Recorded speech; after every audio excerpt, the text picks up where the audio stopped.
Hi lovelies and welcome to the Witch's Cookery. A happy Ostara to you. Today we are going to celebrate the spring equinox together and I want to give you some ideas and inspiration for ritual, spell work, kitchen witchery, cottage witchery and of course a bunch of history about this day. So you can weave it as you see fit in your own Ostara celebration.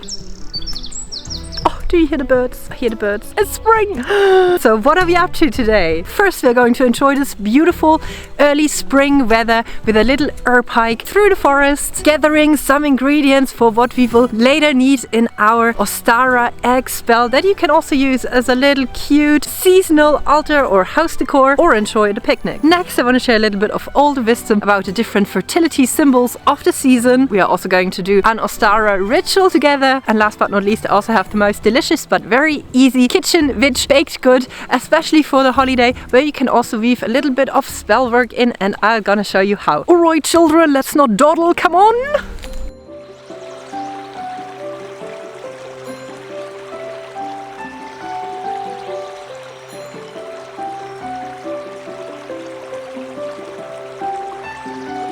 From its winter sleep the earth is awoken, the cycle of nature true and unbroken, the promise of spring, of life, a new start to fill you with faith in mind, body and heart.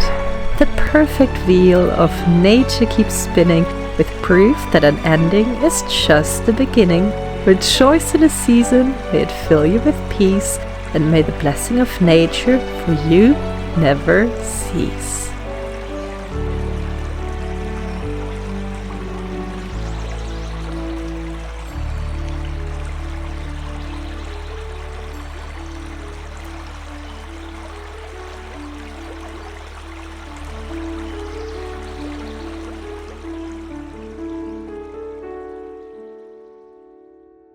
Ostara is a spring festival on the Wheel of Year, and all over the world people celebrate spring festivals with the themes around reawakening, new beginnings, growth, changing direction, or plain and simple celebrating spring. And so many of these cultural or religious holidays also overlap in their symbolisms and in some of their traditions. Easter in a Christian context, Pesach in a Jewish context, Nowruz, the Iranian or Persian New Year, the Holi festival in India, or the Songkran water festival in Thailand. But let's first take a look at the name. Why do we call it Ostara? Well, Ostara is actually not a very old pagan term, as many believe, but it's fairly new. It came with Wicca. Even though, of course, now a lot of witchcraft or spiritual practitioner outside of Wicca, me included, do celebrate it just to honor the season. And I'm sure back when there were also spring festivals held under different names. So why Ostara? Well, that actually kind of grew on a little mistake by a German philologist and folklorist Jakob Grimm, and he looked at the different terms in the different European countries for Easter. He found that they all kind of had like the same root, something like Oster, Ooster. So he came up with this spring goddess Ostara, which is not mentioned in any other source or any other form. And he described her as the Germanic goddess of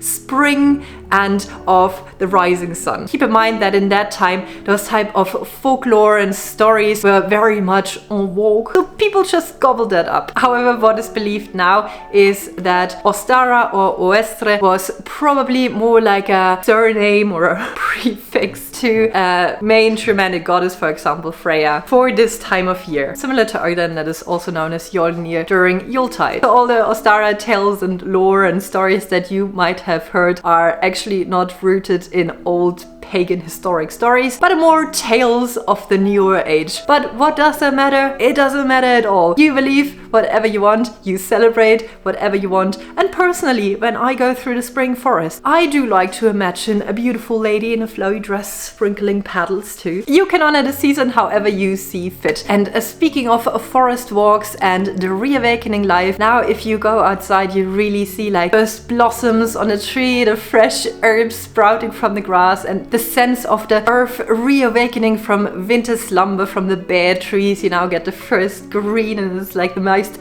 energizing thing ever. Everything is growing, everything is getting lush and abundance, and that of course also lends some sort of correspondences to how we can work our witchcraft practice or what we can call into our lives. Looking into nature for inspiration as a witchcraft practitioner will always give you amazing ideas on where to set your focus in your own life. So around the spring equinox, it's a great time to look at the things in your life that have maybe laid dormant, that you want to revive, reawaken, as well as the things that you want to now nurture and grow, where you want to bring in more abundance. And luckily, there is a spell for that. So this spell I'm going to show you now, you have two options, and you either use it as a kitchen witch spell, meaning you make it an edible spell work, or you use it in a cottage witch fashion. For that you would want to blow out the eggs so they don't have anything inside, and then you can use it on your altar or hang it on a little branch or whatnot. I personally love my food, so I'm going to cook mine until they are hard. Just boil them in the water, then put them out, rinse them with some cold water, and then we get to the coloring. This is a very old technique that my grandma used to do, and we're using all natural materials. For example, this purple cabbage that gives a lovely blue color to the egg. Then you also can use red onion skin, which gives it a more brownish red color. And you can also use kurkuma for a yellow color. And of course, if you apply your kindergarten knowledge, you will know that if you mix those colors, you will get new colors like green and orange and whatever your little witchy heart desires. So, how do we go about this spell? Well, this spell I'm going to use the egg as a vehicle. The egg is the symbol for life, for fertility, for growth, for this never-ending cycle. So it's a wonderful little way to work that spell around. And then I'm going to use the different colors that I have to symbolize what I want to grow in abundance, right? So I would maybe use yellow for happiness, and red and pink for love, and blue for tranquility and rest, and green for financial abundance. You can go with the general correspondences if you want, or you make up your own, whatever feels right to you. There's no right and wrong. And then to make it even more special, before coloring the eggs, I'm applying these little fresh green spring herbs that I collected, because to me they also symbolize growth, so it kind of gives that energy to it too. And I'm going to just put a little nylon stocking piece around it so it keeps in place, and then fasten the twine around it so it does not wiggle about. And there we already have our color. We just cooked the vegetable skins or the vegetables in a little bit of water until it's colored, and then we put our eggs in. And depending on how long you leave them in there, that will also determine if they are very pale or a very dark color. So check once in a while until they have the color you desire. And then once you feel they're done, mine have been in there I think for about 3 hours.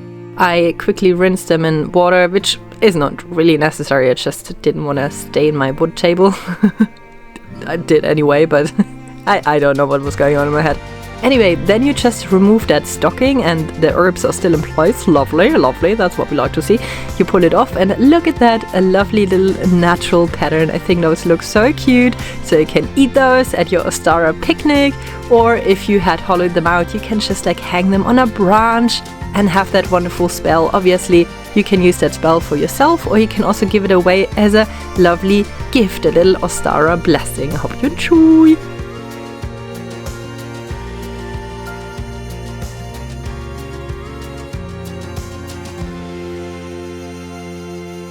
The spring equinox marks the first day of the astronomical start of spring in this case, the northern hemisphere, which then in the southern hemisphere would correspond to the autumn equinox. Having an equinox just means that day and night are more or less equal length at that day. That also carries a ton of symbolism. For me, it's all about like a balance between dark and light, and at the same time it's also the tipping point where we now go from the longer nights, shorter days, into the opposite, longer days, shorter nights. So kind of like the light takes over again. Lots of potential for Ostara ritual and Ostara spell work, and I thought I'm going to use the day to finally look into my lovely subscription box that I got back already in January. I am the worst with emptying my post box. I was always kind of wary about witchcraft subscription boxes because I did either not like what they put inside, or I didn't like that they were not eco-friendly. And for me, being a witch, at least personally, I also like to be a little bit conscious of how I consume things. Witch Casket is actually run by a mother-daughter team from Witches for Witches. All of their stuff is 100% vegan. Even this wonderful leather-looking grimoire that absolutely gives me a charmed back in the 90s type of vibe. I love it. And their complete packaging is eco-friendly. Labels, packages, thingamathingies to wrap stuff up, and additionally they do plant a tree for each of the caskets sold, making the world a greener place. And to be fair, if you kind of want to live seasonally, live with the holidays, but not always have the time or energy to come up with your own rituals and gather whatever you need, but kind of want to have like a little guidance with that, it's a really cool tool. You just get that thing, you have like a couple of spell ideas in there, tools that you can either use for your altar, for divination, to journal, to write, plus you also have a digital download product with that. I think it's pretty cool, and I found a little something in here that I want to use for my Ostara ritual to bring a bit more balance into my life, and also to put some things that have been a bit too much in the shadow a bit more into the light again. So the box contained this lovely casting cloth together with some natural casting stones for different themes or topics in your life. And since I'm personally a big fan of divination tools for reflection, for a little ritual, just to look at the different themes in my life that nature inspires, I thought I gotta give that a try. So I did set up a dark and a light crystal. Don't ask me which ones because I don't know nothing about them, on the corners to kind of call in that intention for like balance. And these are the lovely stones, and they have these little symbols on them that stand, for example, for wealth, for love, for health, and so on. And then I just did cast them over the cloth that had different words on them. I did take the time to light a candle and just meditate over the different meaning, and the stones absolutely told me what I already knew, that I had to bring a little bit more balance into how I approach health, that I should be very grateful for my spirituality, which I am, and I also just reaffirmed the stability in my love life. Have you ever wondered about the Easter bunny? A conspicuous hair that hides in the bushes to bring you some colored eggs. Well, I have, so I thought I'd share my research with you. First of all, the hair was a symbol of resurrection, of rebirth, of abundance, of fertility. You might ask yourself, why is that? Well, I don't know what you know about the bunnies, rabbits, hares and the like, but they do have a certain reputation for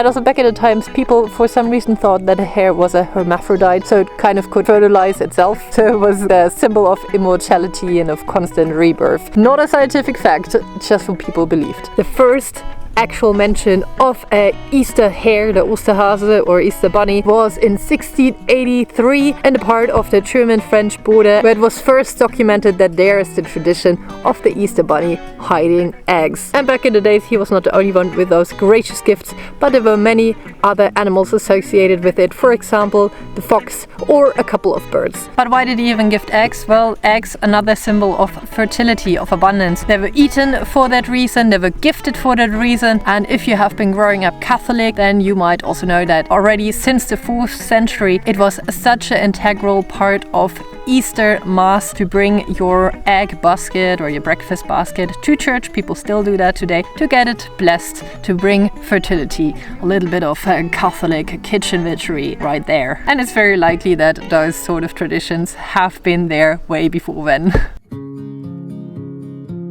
And of course, I could not end this vlog without sharing a little bit of kitchen witchery with you. You know, I love my food, and Ostara is no exception for a little bit of devious baking. Alright, so this is a very, very simple recipe where you just make a yeast dough. Don't worry if you usually don't bake with yeast. Even my 3-year-old can do it because you cannot mess it up. You literally only mix all the ingredients in one bowl, just dump them in. The only thing you have to pay attention to is that yeast is a bit iffy on too cold or too hot milk, so just make it warm, you know.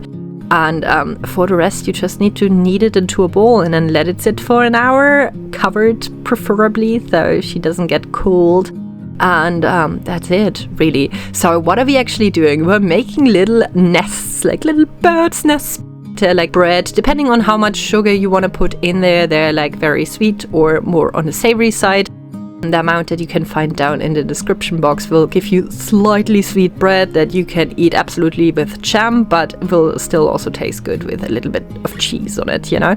So after your dough has sat and has risen a little bit, you are going to spread it into 8 portions, more or less depending on how big you want your nest to be. And then each of those little dough balls is separated in 2 pieces because we need 2 strands to make our nest. Now, what is a nest? It's the base where the birds lay their eggs and where they hatch and where they're nurtured, right? So it's the nurturing base for our little egg spell from before. For your egg spell, you set an intention of something that you want to grow in, bring fertility in, have more abundance in, right? So now we are thinking about the base.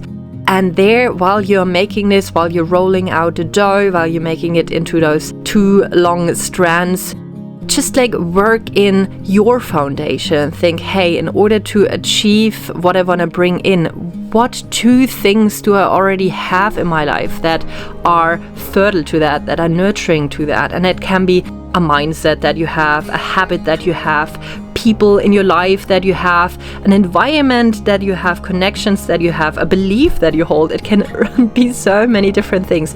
And every time you wrap those 2 strands around each other, you can repeat that either as a mantra or just like hold it in your head. And then you just form it into those cute little circles by, you know, sticking the end in the front. Don't know. You know what I mean? Put some magwash on and you pop them in the oven. And look how delicious. I mean, mine burned a little bit because I had to bathe the crotch goblins in the meantime, but they were still amazing. So fluffy and Ja, lecker. Ja, lecker.